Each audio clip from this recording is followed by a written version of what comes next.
Good morning. Backpack and tiffin box পেজের পক্ষ থেকে সকল বন্ধুকে জানাই সাদর আমন্ত্রণ। এখন আমরা যাচ্ছি মাউন্ট আবু থেকে উদয়পুর। এই মাউন্ট আবু থেকে উদয়পুর যাওয়ার রাস্তাটা অসাধারণ সুন্দর।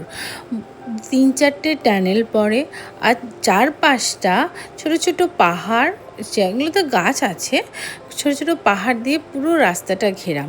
না দেখিয়ে আমি পারলামই না যে এত সুন্দর একটা জায়গা। বেশিক্ষণ যেতে হয়তো লাগবে না, দেখলাম 2 ঘন্টা 2.5 ঘন্টার মতন, কিন্তু অসাধারণ একটা সিনিক বিউটি মধ্যে দিয়ে যেতে হয় এই মাউন্ট আবু থেকে উদয়পুর।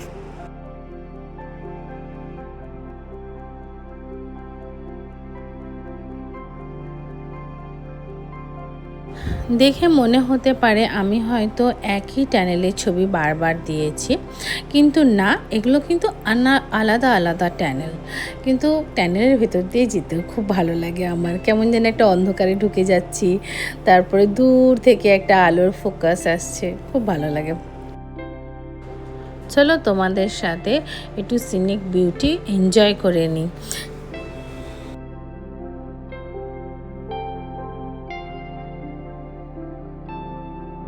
আমরা উদয়পুর পৌঁছে গেছি। এটা হচ্ছে উদয়পুরে বিকালবেলা 3:30-4টের সময়। আমরা এখন উদয়পুরে হোটেলে চেকিং করে লাঞ্চ করে আমরা কিছুটা সাইট সিন আজকে করে নেব। এখন এসেছি সেহেলিকি বাড়ি। এই গার্ডেনের স্পেশালিটি হলে এই যে ফোয়ারাগুলো দেখা যাচ্ছে, এগুলো তখনকার দিনে কোনো মোটর ছাড়াই ফোয়ারাগুলো থেকে জল পড়তো। এখন অবশ্য দেখলাম একটা মোটর ঘর আছে।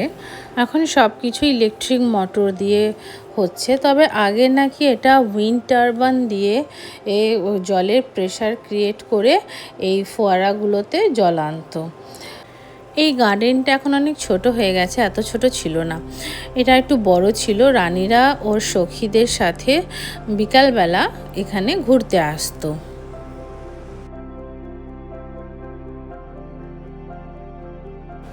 সেহেলিকি বাড়ি আমাদের ঘোরা হয়ে গেছে। এবার আমরা যাচ্ছি ফতেসাগর। ফতেসাগরে স্পিড বোট হয়, আমরা দেখলাম। আচ্ছা, আমরা এবার টিকিট কাটছি। 900 টাকা লেগেছে, 900 টাকা লেগেছে আমাদের স্পিড বোটের জন্য। তো মা ভাবি একটু ভয় পাচ্ছিল, কিন্তু তারপরে যখন লাইফ জ্যাকেট পরিয়ে টরিয়ে বসানো হয়েছে তখন ঠিক আছে। প্রচণ্ড জোরে যাচ্ছে। ও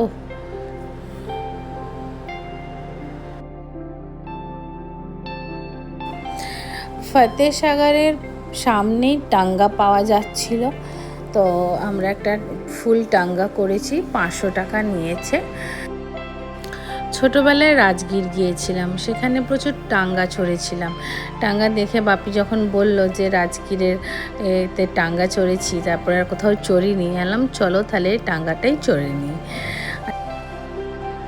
আমরা হোটেলে চলে এসেছি। আমাদের হোটেলের রুফটপ রেস্টুরেন্ট থেকে এই সিটি প্যালেসটা দেখা যাচ্ছে। পুরো যেন হলদে, না সোনা দিয়ে বাঁধানো না, পুরো হলদে রং।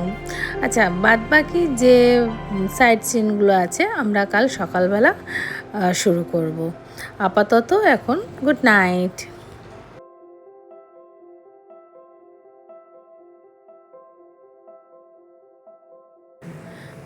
Good morning. আমরা এখন আছি উদয়পুরে। উদয়পুরের সেকেন্ড দিনে আমরা সকাল সকাল ব্রেকফাস্ট করে বেরিয়ে পড়েছি। আমরা এখন যাচ্ছি অম্বুজা কালী মাতার মন্দির। এটা রাজপরিবারের মন্দির। যখন রাজারা যুদ্ধে যেতেন তখন এই মন্দিরেতে মা কালীর আশীর্বাদ নিয়ে তারপরে বেরোতেন। আচ্ছা, এখানে যে রোপওয়েটা আছে, এই রোপওয়ের ভাড়া হচ্ছে 115 টাকা করে আপ ডাউন পার হেড। যা কিছু টিকিট যা কিছু টিকিট হবে সমস্ত কিন্তু নিচে, পাহাড়ের নিচে হবে, ওপরে কোনো টিকিট কাউন্টার নেই।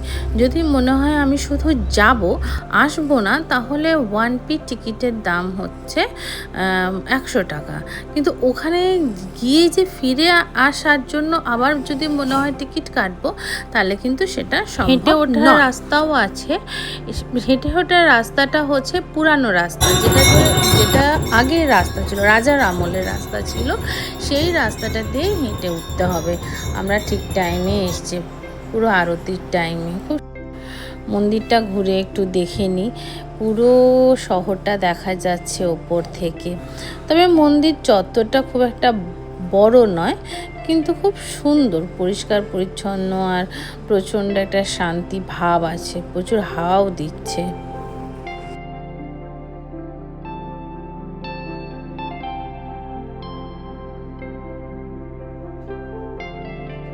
আমাদের দর্শন হয়ে গেছে, আমরা এবার ব্যাক করলাম।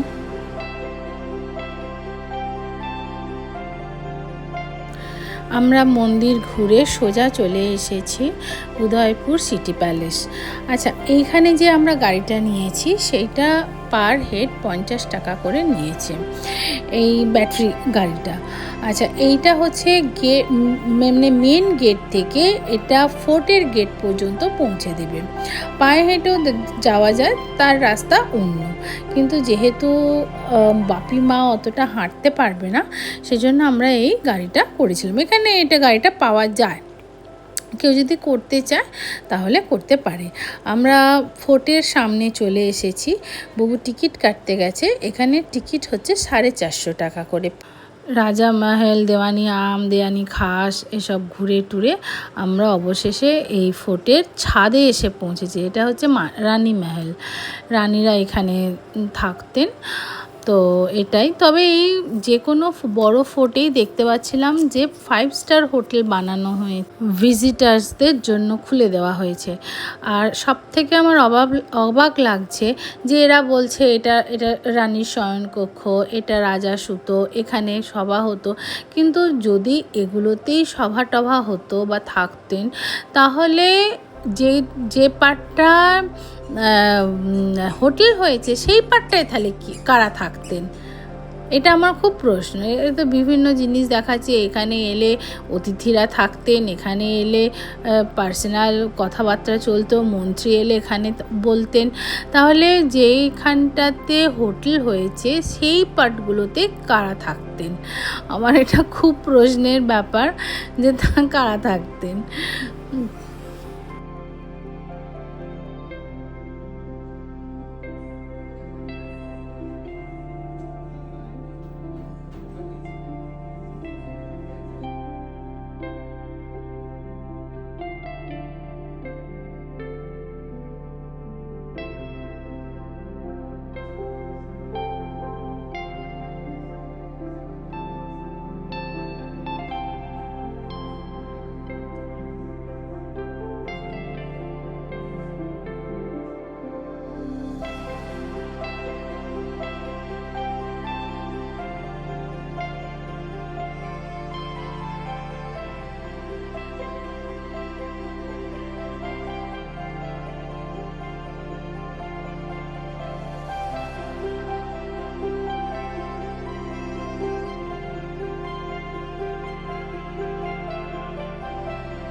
আমাদের প্যালেস দেখা হয়ে গেছে, আমরা এবারে যাব জগদীশ টেম্পল। জগদীশ টেম্পল হচ্ছে ওয়াকিং ডিস্টেন্স প্যালেস থেকেই। এটা হচ্ছে শ্রীকৃষ্ণের মন্দির। উদয় সিংহ যখন চিতর থেকে চলে আসে, এখানে এসে প্রথম রাজধানী স্থাপন করে, তখন এই মূর্তিটা চিতর থেকে এখানে এনেছিলেন। চলুন দেখে আসি যে জগদীশ টেম্পল। এই এতগুলো সিঁড়ি, একদম খাড়াই সিঁড়ি উঠে ওই মন্দিরে উঠতে হবে। বাপি মা বললো যেতে পারবো না, তাই আমি বললাম তুমি এখানটায় বসো, আমরা গিয়ে উঠে দেখে আসছি। আচ্ছা, ভেতরে না ছবি তোলা বারণ, আমাকেও বললো, কিন্তু আমি লুকিয়ে লুকিয়ে ভিডিওটা করেই নিয়েছি।